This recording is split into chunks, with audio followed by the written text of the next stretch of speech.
સુરતમાં ભારે વરસાદ અને હાઈ ટાઈડની પરિસ્થિતિને લઈ પાલિકા કમિશનરે નિવેદન આપ્યું છે. તેમણે ખાડીઓના અત્યારના લેવલ અને આગામી કલાકો અંગે વાતચીત કરી છે.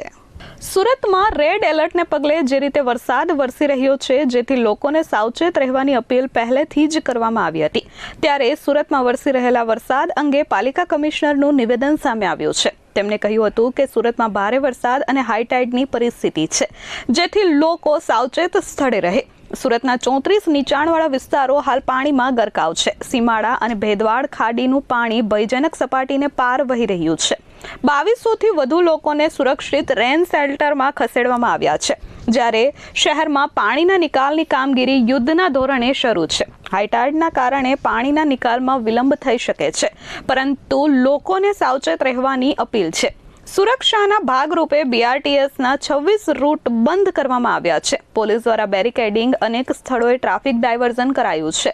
હવામાન વિભાગે આગામી 3 કલાક ભારે વરસાદનું એલર્ટ જાહેર કર્યું છે, જેથી બિનજરૂરી બહાર ન નીકળો અને ઘરે જ સુરક્ષિત રહો તેવું પાલિકા કમિશનરે નિવેદન આપ્યું છે. આજે 23/7/24 લગભગ 11 વાગે સુરતની શહેરની જે પરિસ્થિતિ છે એ કાબૂમાં છે. એની અંદર સીમાડા ખાડી અને ભેદવાડ ખાડીના જે પાણીનું લેવલ છે એ ડેન્જર લેવલથી ઉપર ચાલી રહ્યું છે. 34 જેટલા જગ્યાઓમાં લો લાઇંગ વિસ્તારમાં પાણીનું ભરાવ થયેલું છે, જેનું નિકાલનું કામગીરી યુદ્ધના ધોરણે ચાલી રહેલ છે. 2200 જેટલા લોકોને આપણે રેઇન શેલ્ટર ઉપર ખસેડવામાં આવેલી છે. ગઈકાલે રાત્રેથી એમને ત્યાં રહેવા જમવાની વ્યવસ્થા અને સુરક્ષિત સ્થળ પણ આપવામાં આવેલું છે.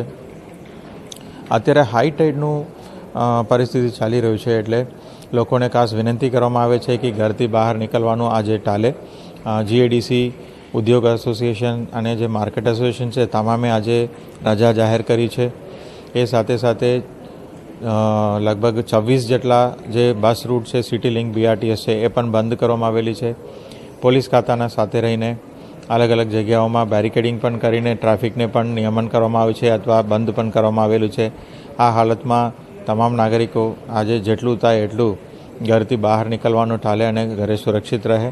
હાઈ ટાઈડનું જે સંજોગ છે એના લીધે પાણીનો નિકાલમાં વિલંબ થવાની શક્યતાઓ છે, તો આજે બપોર સુધી પણ આ જે આગાહી છે એ ચાલુ રહેશે અને 3 કલાક સુધી પણ વધારાનું એક એલર્ટ પણ આપવામાં આવેલી છે હવામાન વિભાગ દ્વારા. તો તમામ નાગરિકોને સુરક્ષિત જગ્યા આજનો દિવસ પસાર કરવા માટે ખાસ વિનંતી કરું છું. Bureau report S24 news, Surat.